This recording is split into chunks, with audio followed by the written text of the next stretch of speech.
पति ब्रह्मचारी के आने वाले एपिसोड में कहानी एक ऐसे मोड़ पर पहुंचने वाली है जहां ईशा और सूरज के रिश्ते की सबसे कठिन परीक्षा शुरू होगी। अब तक ईशा को सूरज की जिंदगी का वह सच पता चल चुका है जिसने उसके भरोसे को पूरी तरह तोड़ दिया है। उसे मालूम हो जाता है कि सूरज वही दादा भाई है जिसका नाम सुनकर लोग डरते हैं। यही वजह है कि ईशा साफ शब्दों में सूरज को अपना पति मानने से इनकार कर देती है। उसकी यह बात सुनकर सूरज अंदर से पूरी तरह टूट जाता है, लेकिन वह फिर भी ईशा को समझाने की कोशिश करता है।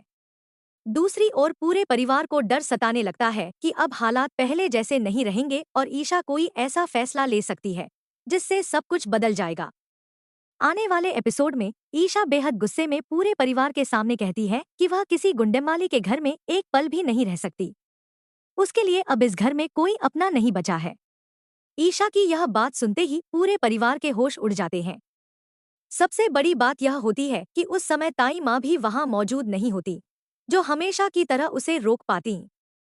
गुस्से और टूटे हुए भरोसे के साथ ईशा अपना सामान पैक करती है और घर छोड़ने का फैसला कर लेती है। जब सूरज को पता चलता है कि ईशा सचमुच घर छोड़कर जा रही है, तो वह उसे रोकने की पूरी कोशिश करता है। काव्या भी ईशा से बार बार विनती करती है कि बिना पूरी सच्चाई जाने कोई फैसला मत लो, लेकिन ईशा किसी की एक भी बात सुनने को तैयार नहीं होती। उसके मन में बस यही बात बैठ चुकी होती है कि सूरज ने उससे अपनी असली पहचान छिपाई और उसके विश्वास को तोड़ दिया। इसलिए वह किसी की बात माने बिना वहां से चली जाती है। ईशा के जाने के बाद काव्या उसके पीछे जाने लगती है, लेकिन सूरज उसे रोक देता है। वह कहता है कि अभी ईशा बहुत ज्यादा गुस्से में है। अगर इस समय उसे पूरी सच्चाई बता दी गई तो वह यह सदमा सह नहीं पाएगी। खासकर जब उसे आरव के बारे में सब कुछ पता चलेगा, तब उसकी हालत और भी खराब हो जाएगी। इसलिए सूरज फैसला करता है कि फिलहाल ईशा को अकेला छोड़ देना ही बेहतर होगा। घर छोड़ने के बाद ईशा अपनी उस दोस्त के पास पहुंचती है जो उसके साथ आईपीएस अधिकारी के रूप में काम करती है। जब उसकी दोस्त को यह पता चलता है कि सूरज ने अपनी आईएएस की नौकरी छोड़ दी और अब लोग उसे दादा भाई के नाम से जानते हैं, तो वह भी हैरान रह जाती है। उसे विश्वास नहीं होता कि एक ईमानदार अधिकारी इस रास्ते पर कैसे पहुंच गया। इधर कहानी में नया मोड़ तब आता है जब सूरज खुद तय करता है कि अब वह ईशा से कोई सच नहीं छिपाएगा। उसे एहसास हो जाता है कि अगर आज भी उसने सब कुछ साफ साफ नहीं बताया तो ईशा हमेशा उससे नफरत करती रहेगी। इसलिए वह दादा भाई के रूप में ईशा को अपने इलाके में बुलाता है। उसका इरादा किसी को डराना नहीं, बल्कि अपनी जिंदगी का पूरा सच दिखाना होता है। जब ईशा वहां पहुंचती है तो उसके सामने जो दृश्य होता है उसे देखकर वह सन्न रह जाती है। वह देखती है कि सूरज गुंडों के बीच एक बड़ी कुर्सी पर बैठा है और आसपास मौजूद सभी लोग उसे दादा भाई कहकर सम्मान दे रहे हैं। यह नजारा देखते ही ईशा का गुस्सा सातवें आसमान पर पहुंच जाता है। उसे लगता है कि सूरज ने इतने दिनों तक सिर्फ झूठ बोला और उसकी भावनाओं के साथ खिलवाड़ किया। गुस्से में ईशा बिना कुछ सोचे समझे पास रखी कीचड़ से भरी एक बाल्टी उठाती है और सीधे सूरज के ऊपर फेंक देती है। कुछ ही सेकंड में पूरा माहौल शांत हो जाता है। वहां मौजूद हर व्यक्ति स्तब्ध रह जाता है। किसी को उम्मीद नहीं होती कि ईशा इतना बड़ा कदम उठा लेगी। हैरानी की बात यह होती है कि सूरज बिल्कुल शांत खड़ा रहता है। वह न गुस्सा करता है और न ही अपनी सफाई देने की कोशिश करता है। उसे पता है कि ईशा इस समय केवल वही देख रही है जो उसकी आंखों के सामने है, जबकि असली सच्चाई अभी भी उससे छिपी हुई है।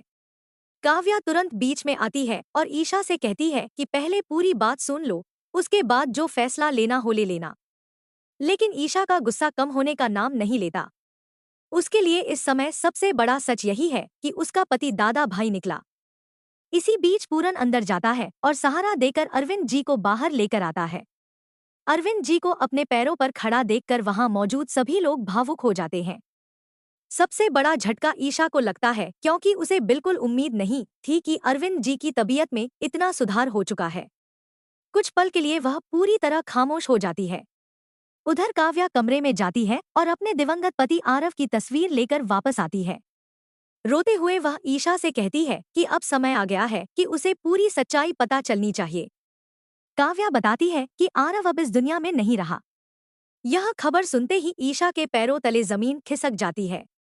उसकी आंखों से आंसू बहने लगते हैं और वह समझ नहीं पाती कि परिवार ने उससे इतना बड़ा सच आखिर क्यों छिपाया। इसके बाद काव्या एक एक करके उन सभी घटनाओं का खुलासा करती है जिन्होंने पूरे परिवार की जिंदगी बदल दी। वह बताती है कि आरव की मौत के पीछे एक बेहद ताकतवर और भ्रष्ट बिल्डर की साजिश थी। उसी षड्यंत्र में अरविंद जी भी गंभीर रूप से घायल हुए और लंबे समय तक कोमा में रहे। काव्या यह भी साफ करती है कि सूरज ने अपनी खुशी या लालच के लिए दादा भाई का रास्ता नहीं चुना था। उसने यह रास्ता मजबूरी में अपनाया क्योंकि उसे लगा कि भ्रष्ट व्यवस्था के खिलाफ लड़ने और आरव को न्याय दिलाने का यही एकमात्र तरीका बचा था। यह सब सुनकर ईशा पूरी तरह टूट जाती है। वह काव्या के गले लगकर फूट फूट कर रोने लगती है। उसके मन में एक साथ कई सवाल उठने लगते हैं। एक तरफ सूरज की मजबूरी है, दूसरी तरफ अपने भाई की मौत का दर्द। वह समझ नहीं पाती कि किसे सही माने और किसे गलत। सूरज भी ईशा के पास आता है और कहता है कि उसने जो भी किया अपने परिवार और इंसाफ के लिए किया। उसका मकसद कभी किसी